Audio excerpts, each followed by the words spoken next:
Good morning, friends. Promise of God to devotees. Beautiful reading.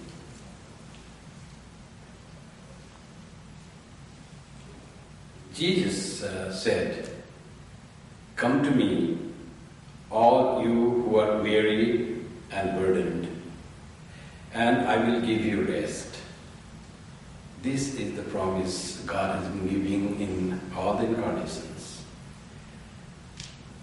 In the Bhagavad Gita, same God who came as Jesus, came as Sri Krishna and proclaimed, "Ananyas chintayanto mam ye janah paryupasate tesham nitya abhiyuktanam yogakshevam vahamyam."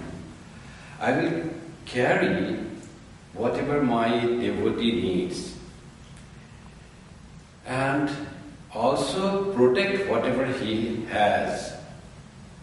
That is a great promise given. I will carry. It's not that I will somehow subsumed by someone else. I will myself carry. They say, there is a saying in Hindi, they say, when God gives, He gives chappad faar ke deta hai. Means He gives from the roof. Somehow it just lands to you, if God wills. So this is God's promise to us. So if you come to me, I will give you everything that you really need. And whatever needs to be protected, I will be protecting you always. Only we need to have faith in the words of God and total surrender to God. That's very important, and that is difficult because of our ego, of our disbelief in the scriptures, in the words of God, in God's promise. There was one devotee, to tell the story, who was a very great devotee of Krishna, poor Brahmin. Hardly he went up, when the groceries, even the food was not there, so poor. So he had a family. So he had to feed, used to bake alms and then collect something and then used to feed the family. So one day it happened that there was nothing much left in the household. He went out and begged, and that day nothing he could get. He could get nothing. And he was so sad, and the wife was angry, nothing to feed. What will I feed to children, all that? And in all this disgust, he went out that evening. And he had read this verse very nicely. Yoga kshemam vahamyam. I carry yoga and kshema. Yoga kshema means whatever you need and whatever you have. Protect whatever you have and carry whatever you need. So he had a little doubt, though he was a great devotee in God's words. He said there might be some interpolation, some wrong in writing this verse. Why will God carry? Why he has to carry by himself? God is so great. By his mere will the things come. It should be yoga kshemam dadamyam, not vahamyam. Vahami means carry, dadami means give. I give, somehow I provide. But why should I carry? There must be something wrong that God doesn't have to say I carry. So he had actually cut that written, it was written in the palm leaf, the verse, the olden times. So he just made it little with his nail, he just cut that. It should not be carry, it should be I provide, I give. So then he wrote Dadamyam in his own book, he wrote I give. So this evening he had done that earlier. So this evening when God has not only not carried, he had not also given, not provided anything, but he didn't lose his faith in God. But in the disgust he went out, and after 1 hour he comes back, and in the meantime when he had gone out, after a few minutes, one boy comes, a dark complexion, small boy with lot of groceries on his head, vegetable, rice, whatever he used to feed, all is there. And that boy knocked the door, and he puts down there, and we knock the door, and his wife opens the door, the wife of the Brahmin, and he finds this big grocery and said, "Whom did you bring? Who sent you?" He said, "I brought you, your husband sent it." So he puts there on the, near the door, and everything was there. But the wife was surprised, that very charming boy, very loving, but his mouth was cut, and it was bleeding. Then he asked, "Who did this to you? How your mouth is cut?" "Oh, it's your husband who cut my mouth." Then the wife was very surprised. Her husband was very devoted to God. He never uttered even cruel words to anyone. And he cut his mouth. And such a good person who is bringing, carrying things for us. So after some time, husband comes and the wife says, "Thank you for sending all these things, but how could you become so cruel to this boy who was carrying everything to you?" What happened? The boy with whom you sent the groceries, he was so loving and so charming. One boy came and I asked him, and he was bleeding, his mouth was bleeding. I asked how it happened. He said, "Your husband cut my mouth." Then that Brahmin could understand everything. Started crying, went to his study, whatever small corner was there, went to that Gita, opened that page, and then wrote again Vahamya. And he bowed down to his wife. I said, "What are you doing? You see, you have such a great merit that you don't know whom you saw. It was Lord Krishna himself who carried that to you, and you had the vision. I have been praying to him, but I have not had vision of him. You are so great, and you have been so mercied by God, by God's grace, that you could see God himself, but you didn't recognize him. You should have caught his feet. It was God, Sri Krishna himself, that I challenged that thing, that I carry it was written. So he really carries the things. He can go to any extent for the sake of devotees. Now, what kind of person, whose responsibility God will take? That's the question. Actually, this whole creation is God's creation, and we all are God's children. So, God is taking our responsibility. Always it is there. Only the thing is, because of our disbelief, we don't understand, and we don't have faith in His words. And we get worried in the process because we have to protect ourselves, we have to carry the burden, it's my thing, we have to do possession. It's all like that. It's like we are traveling in a train with a very valuable box of jewel-filled box is there, suitcase, and we don't want to lose it. And I want to go from Toronto to Montreal, and I want to carry that box. So what I do, I board the train, I hold that box and keep on my lap. Then someone says, "Why are you keeping that big suitcase on your lap?" "Oh, I have to carry it, I want to take with me." So you don't have to carry, you just put in the train, it will go. You are also going, train will also go. But we don't have that faith. This train is there to carry your luggage also with you. It is the train that is carrying. You don't have to carry the burden. God is like that. He is carrying everything for us, whatever we need. That's what promised in the Gita, that I carry myself what you need, and I protect what you have, what you need to keep. That will always be protected. But there are some conditions that to have that faith. So what type of person have that faith? Sri Krishna says in this very, very verse, he says, "Ananyas chintayanto mam." He says, one has to think me as, resort to me and completely be devoted to me. What type of that surrender? What type of that love and that type of attachment? He would not think anything else as important. Ananya na anya chintaya. He won't think anything is important. To such a devotee, he doesn't have to protect himself even. Then he will worship Pariyupasana. That is his worship, thinking of God always. That there is someone for me to protect. When one has that much faith and surrender to God, then he doesn't need to take care of anything by himself. This surrender, complete faith in Him, will take away all our weaknesses, all our ignorance, all our misconceptions, all will be gone with that faith. Ananya Chinta. To think of God always without any other thought. So much of faith in God is important. And such persons who take God as the priority, every thought will be preceded by God, and everything will be God for them, and who are totally free. After that they become totally free, and they nitya aviyukta. Aviyukta means attached. Aviyukta means very strongly attached. They are not inseparable, they are not separable, they are inseparable from God. And when they are inseparable, they are one with God during the prayer time, During the time of Japam, they always think of God and they think they are one with God. God is always with them. No, Nitya. All the time they are conscious of God's presence. To such persons, I carry everything. Is God very partial? He likes only his devotees. In 12th chapter, there are a few verses which say, that type of devotee is very dear to me. Satame Priya. Advesta sarva bhutanam maitra karuna evacha nirmamo nirahankara samadukha sukhakshami santusta satatam yogi yatatma dhrida nischaya mayarvita manobuddhi yomad bhakta same priya. Who is my devotee is dear to me. What type of devotee?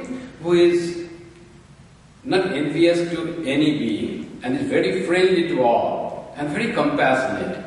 Who doesn't have the feeling of I-ness and doesn't have ego, and who is same in happiness and misery, and who is always forgiving, and who that devotee is always satisfied, contented every time, and with self-control, of course to be contented with self-control, and with full faith, and whose mind and intellect are all given to me. What does mind and intellect given to me means? Who always thinks of me, that is mind being given. Wherever you give mind, that is given. And intellect given means he is assured that God, he knows that God is all in all. And such type of devotee is dear to me. So, is God partial only to the devotee, not to others? Others are not dear? That cannot be. For mother, all his children are very dear. Not that the one who takes care of mother. Even though that who doesn't take care of mother even thinks of that child more. Who is little weak, who is little astray, gets angry on a small thing. Another child is very devoted and takes care of mother. Mother is equal in love for all. If we all are God's children, why can God say that these people are dear to me?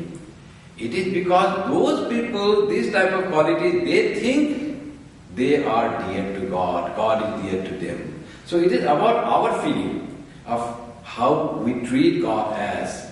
The more we treat God as our own, the more we surrender to God, and this surrendering thing is something very wonderful. There is a story of Bhadrachalam Ramdas. He was some officer in a big king's court, and he was given responsibility of taking some cash and keeping that gold coins. So something happened, some poor people came and he gave that gold coins to the poor. Now God came to know, it was not his, it was God's thing. God came to know, put him in jail and said, you have to give the gold coins, otherwise you will be beheaded. It is a big crime, taking the king's money and giving to the poor. But he was trying to use that for the poor, to whom really the money belonged to the people. But it was a crime in the eyes of God, and he was going to be punished, severely punished. So that night he was in jail, and next morning they come. Now it was not possible to have so much of gold coin to have him. Next morning officers come, he was supposed to take to a gallows, and officers come and they open, and now you are free. He goes to king, what happened? He says, oh, someone came and gave all the gold coins that you spent, equal to those gold coins is given to me. See, this is the bag of coins. All those were provided to the king. And these are all real stories, historical stories. And who will do that? It is God somehow, he does that. Someone came and gave, who doesn't know.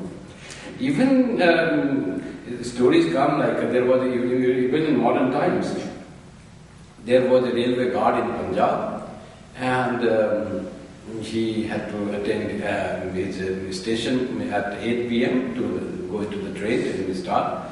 And before that, there was this satsang, like some person had come here speaking on some scripture. He went there and wanted to listen to him for some time and then go in time to the station and get into the train. But when he started hearing that, he was a devotee, he was so charmed with that, he didn't feel like going away. So he stayed there listening to the very nice discourse, and he became so ecstatic, so moved by that person's satsang, that he even forgot going away, and he was there in that condition for whole night. In ecstatic mood, he went to the ecstasy.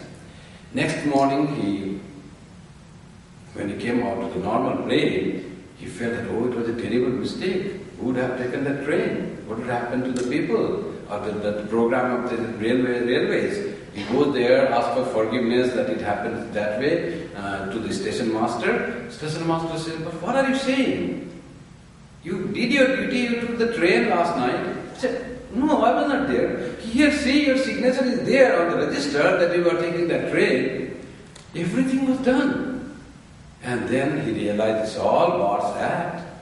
Very strange things. You don't understand these things. There's a beautiful story in Islam. Two friends were going to Hajj. And while going, they found on the way, going to Hajj that time was very difficult. They had to walk long miles on the desert and come from the home. They could not fly by aeroplanes like modern times. So after walking for long, many days, many weeks, they find someone is crying from. They had not reached Makkah, and they find some sound coming from a village nearby in the poor area. And one of the friends says, "Let me go and see what had happened." Another says, "What is foolish? Makkah is so close by, you have to reach there and see God." And that person goes there and wants to something happen in the village, in the people, and he started serving them. This another friend went straight to Makkah. And he was cursing this friend. He came so all the way, he forgot and got into diverted to this. And going to Makkah, to surprise that friend who went to Makkah, he finds that before he arrived, that friend had arrived and was circumambulating the place. He said, how he came before this? He went to the village, he didn't come straight. Then he comes to, while coming back, he finds that person is still there. There's a lot of problems in some household. He was trying to serve. And he said, you went there and came back so early, how it happened? He said, no, I didn't go there. No, I saw you circumambulating the Kaaba. Then he was, this friend when he gone, he then realized that, oh, though I didn't go to the temple to worship, but because of my service to these fellows, actually I had done that service. I had visited Makkah and I have visited the Kaaba. So serving people is like doing all the worship. That much faith that it says about the Karma Yoga, of course. But these are the miracles that happen when God takes care.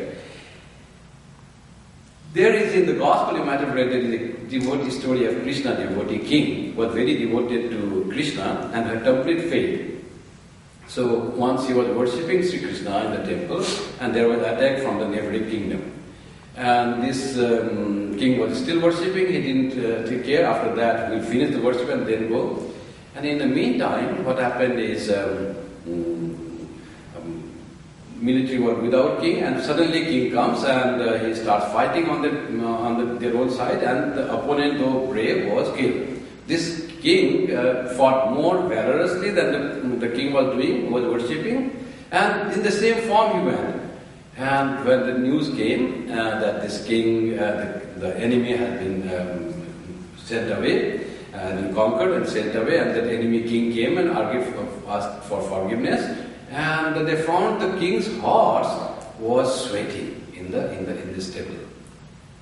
Then Sri Ramakrishna tells this story to him and says, do you believe this? That it might happen? Yes, often we don't believe such thing, that such thing may happen, but there are many things happen here that we don't understand. Like Jesus says, I am the resurrection and the life. The one who believes in me will live. Even though they die, and whoever lives by believing me will never die. Do you believe this? Jesus says to one of his devotees. So that is the thing. Those who believe me will live, even though they may die. And who really believe me will never die. You understand this thing. This death is not the death of the body, but death of the soul. That thing, the believing in God will take away all your fear of death. That is the thing Jesus says. So this belief is the thing that we need to have, that faith in God. Only then we will be able to resort wholeheartedly to God. Then we will become ananyas chintayanto mam. Then you can be eternally, always you can be united to God. But Sri Krishna also says that Samoham Sarva Bhuteshu Name Dveshyos Dinapriya. He said, this is dear to me, you have to believe me. But he says, I am equal to all. No one is dear to me and no one is enemy to me.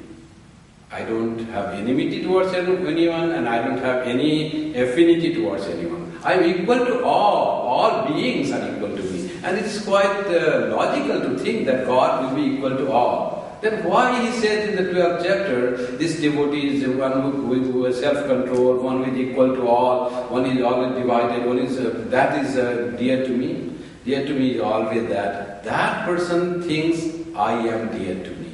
I am dear to, God is dear to me. And that thought, that faith, that will come only when we have that much of faith in God and that much of devotion to God, that God becomes the topmost priority of our life and thoughts. Sri Krishna, to strengthen this, he says that I am pleased by very little thing that you do. How do I have to worship? Well, just give me patram, pushpam, phalam, toyam. You worship me with leaf, flower, anything what you have, just give with devotion. Give me bhaktya, that bhaktya is the main thing. Patram, pushpam, phalam, toyam, the leaf, flower, water and fruit, whoever offers me with devotion. Offering with devotion is the thing that I accept.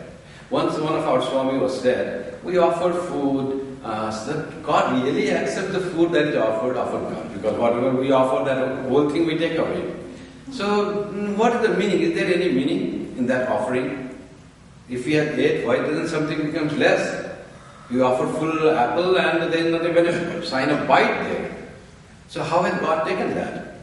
So that Swami, Holy Mother had explanation that God comes and sees and He doesn't give it mouth, but through His eyes, through His presence, it is already offered and it gets purified and sacrament, becomes sacrament.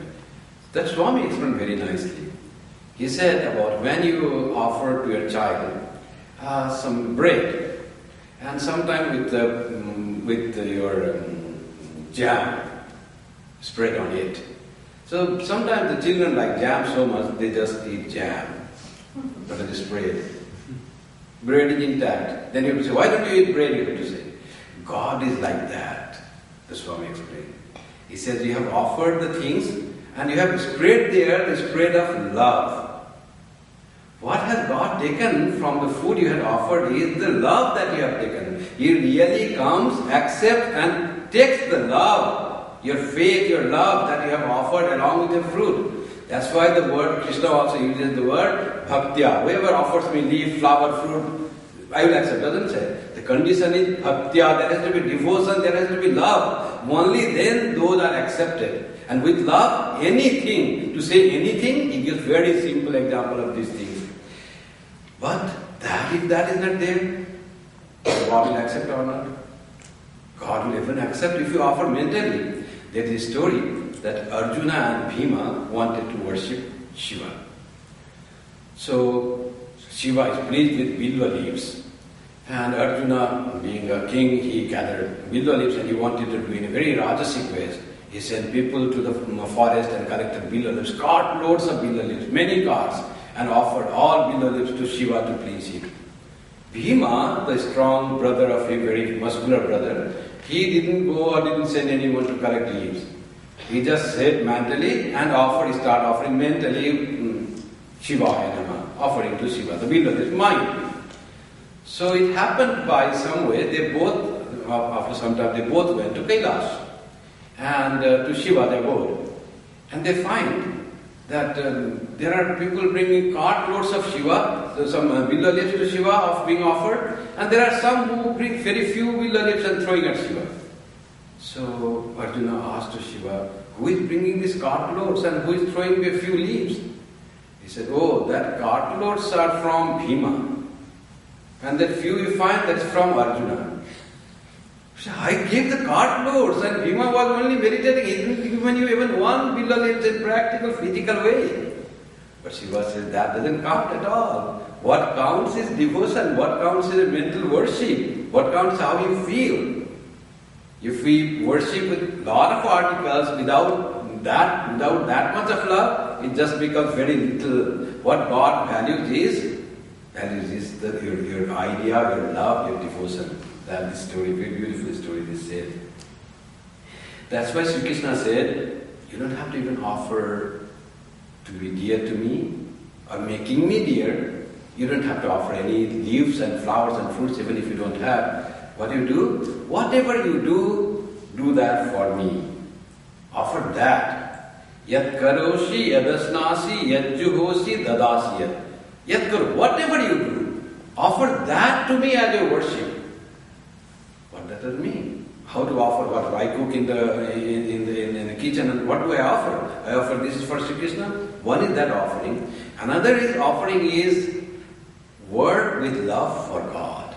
When you are cooking that time, so it becomes offering. You don't have to sit together and mantra doing as we do in the puja. When you think of God while doing the work, that itself becomes offering. Yat karosi, whatever you do.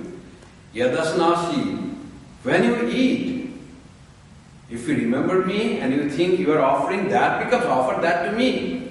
Like Vyasadeva did.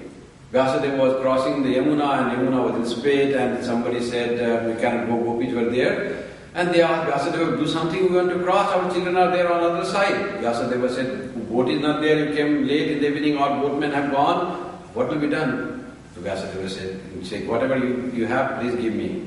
I have to eat those. So we all ate whatever was left over of their selling milk, buttermilk or butter, everything, yogurt. And after eating a lot from so many gopis, and then he says to Yamuna, Yamuna, if I have not eaten anything, please part aside and give us the way.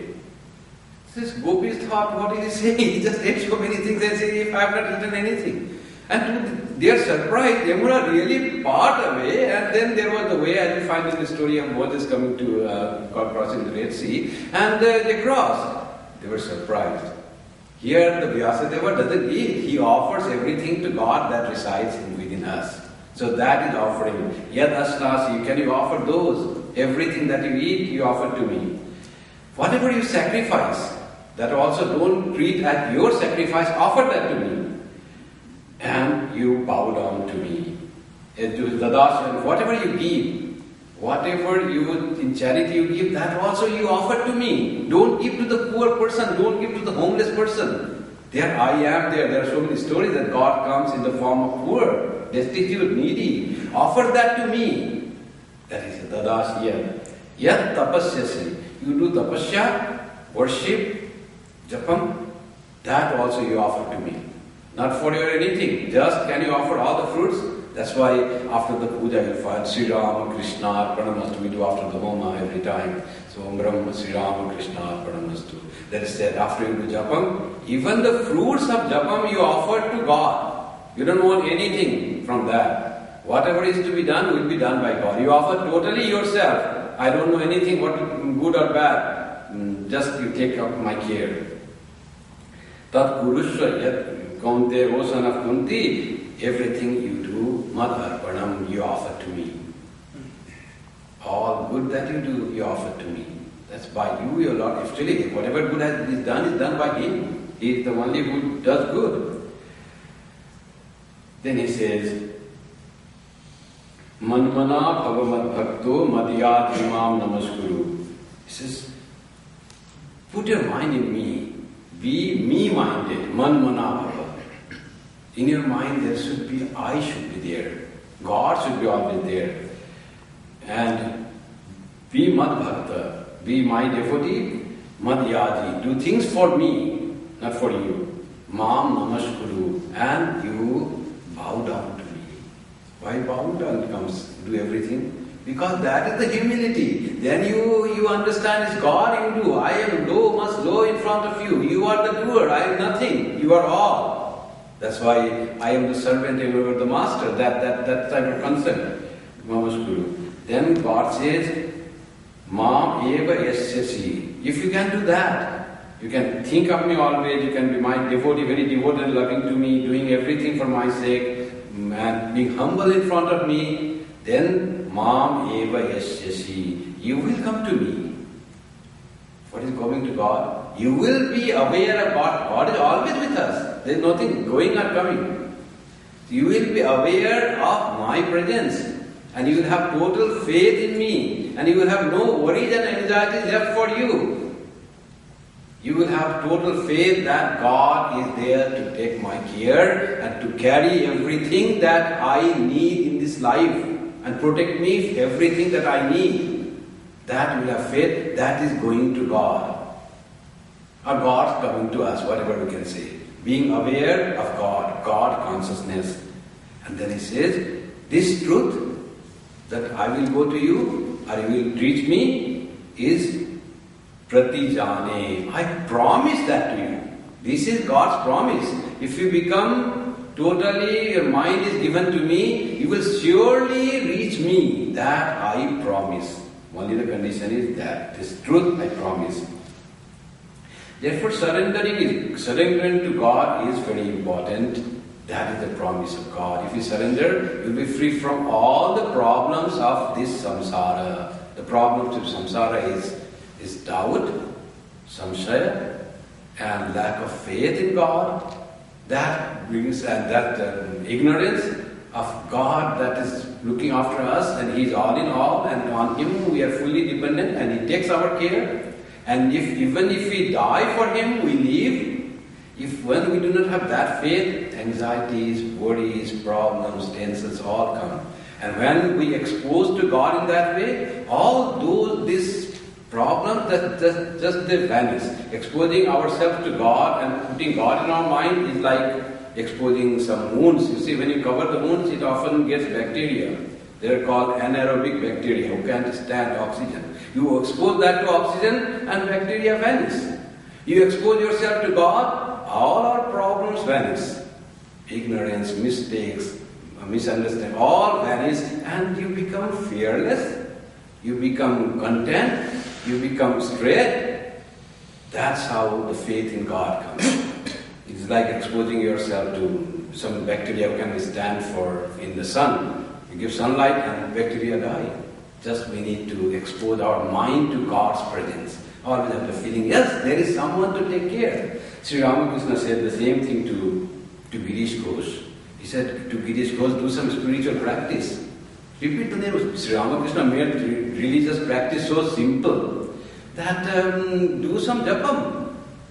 You don't have to bother much thing. So he said, japam, but it's difficult for me. You don't know what my lifestyle is. Sometimes I sleep early, sometimes late. He says, before going to bed, just do a few times japam. Just remember God, remember this thing. He said, no, I can't even promise that.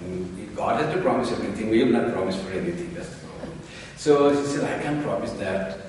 Then can you do one thing? Can you give me your responsibility? I'll take all the responsibility of your spiritual practice. Give me the power of attorney. That's what he used to Girish Ghosh. Girish Ghosh says, yes, if you do on my behalf all your spiritual practice, then it's fine. I agree to that. So all responsibility of his spiritual take care was taken by Sri Ramakrishna. Now Girish Ghosh thought it was easy. So he will take care of what should I do and what should be my future. And then something Girish Ghosh said, no, I will do that. Sri Ramakrishna, you cannot say that because I will decide on your behalf. You cannot decide. So this feeling became so strong. Sri Ramakrishna physically disappeared. He passed away on 16th August 1886. After that also this feeling that Sri Ramakrishna is looking after me. He is thinking about me. So I cannot do anything that will be contrary to the ideal of Sri Ramakrishna. I cannot give someone the problem because he is taking my care. That became so deep in Girish Ghosh's mind that it's gradually transformed. All the vices that he had, all evaporated just by his giving power of attorney to God, to Sri Ramakrishna. For Sri Ramakrishna, for him was God for him. And then he became like a saintly person. Swami Vivekananda goes from the West goes to India, and there was Sri Ramakrishna's birthday celebration, and the people decorated Swami Vivekananda as Shiva. After some time, Swami Vivekananda removed those all decoration and this Rudraksha beads and this charma and all that. They start putting it on Girish Ghosh, making him equal to him. And he said, Girish Ghosh, Because of your faith in Sri Ramakrishna, you have become saintly person. So that was and Girish Ghosh says, if it says, I have so much sin I have committed that 7 cubits of hand under my where I sit becomes polluted, becomes sin, full of sin. I have committed so much sin. And his faith was so great, he said, if I knew that God will come in the form of Sri Ramakrishna, I would even do more sins I will commit.